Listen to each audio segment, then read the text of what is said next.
Assalamualaikum warahmatullahi wabarakatuh. Baiklah murid-murid, sebelum kita membaca petikan teks, cikgu akan menjelaskan terlebih dahulu beberapa teknik membaca yang terdapat dalam buku teks tingkatan 3. Baiklah, teknik yang pertama ialah KWLH. Teknik ini, murid akan membaca secara berpandu yang dapat membantu murid berfikir sebelum, semasa dan selepas membaca. K merupakan know, apakah yang sudah saya tahu. W, apakah yang saya ingin tahu. Learn, apakah yang telah saya pelajari. Dan how, bagaimanakah saya boleh mengetahui lebih banyak lagi. Manakala teknik yang kedua pula ialah SQ4R. Teknik ini akan membantu murid membaca secara aktif dengan melibatkan persediaan, pembacaan dan ulang kaji. Menggunakan teknik SQ4R, S merupakan survey iaitu murid perlu meninjau tajuk dan subtajuk terlebih dahulu. Manakala Q merupakan question iaitu murid membentuk soalan daripada tajuk. R1 merupakan read iaitu murid membaca petikan teks.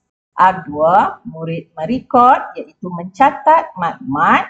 R3 ialah decide, murid menyatakan semula isi-isi penting.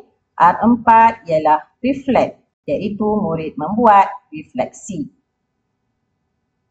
Baiklah, murid-murid, kita lihat pula teknik yang ketiga iaitu teknik chart. Teknik ini akan digunakan untuk memahami maklumat di dalam petikan menggunakan tanda-tanda khusus.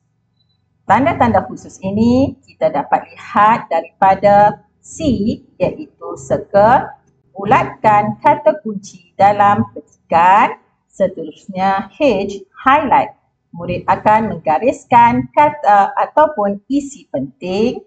A iaitu murid meletakkan asterik pada maklumat tambahan.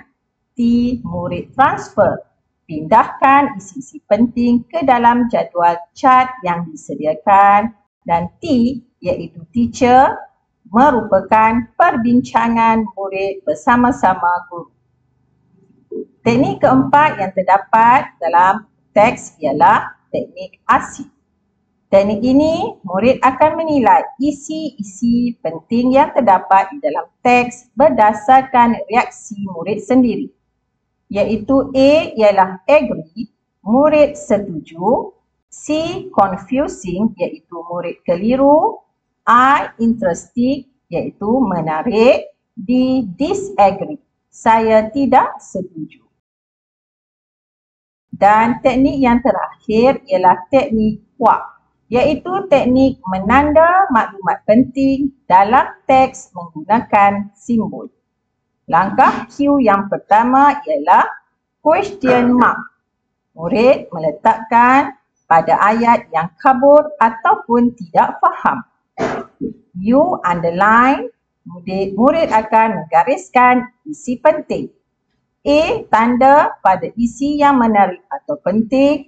C, circle bulatkan pada fakta penting.